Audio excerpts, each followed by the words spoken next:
बातमी आहे आजच्या एका महत्त्वपूर्ण भेटीची। शरद पवार आज दुपारी 3 वाजता मुख्यमंत्री एकनाथ शिंदे यांची भेट घेणार आहेत। मराठा आणि ओबीसी आरक्षणावरून सुरू असलेल्या वादावर या बैठकीमध्ये चर्चा होण्याची शक्यता आहे। मराठा समाजाला ओबीसीतून आरक्षण देणार का याबाबतची आपली भूमिका जाहीर करावी असं वक्तव्य काल देवेंद्र फडणवीसांनी पुण्यामध्ये केलं होतं आणि त्यामुळे मुख्यमंत्री एकनाथ शिंदे आणि शरद पवार यांची आजची भेट अतिशय महत्त्वाची आहे।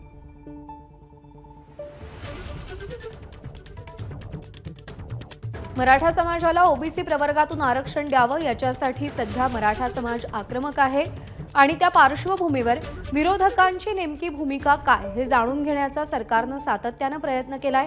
एका सर्वपक्षीय बैठकीचं देखील आयोजन करण्यात आलेलं होतं, पण ती बैठक यशस्वी होऊ शकली नाही आणि त्यानंतर कालच्या भाजपच्या महासंमेलनात देवेंद्र फडणवीस यांनी शरद पवार, नाना पटोले आणि उद्धव ठाकरे यांना थेट आव्हान केलेलं होतं की मराठा समाजाला ओबीसी प्रवर्गातून आरक्षण देण्यासंदर्भातली तुमची भूमिका नेमकी काय हे स्पष्ट करा आणि त्यानंतर आज होणारी ही भेट महत्त्वाची ठरते।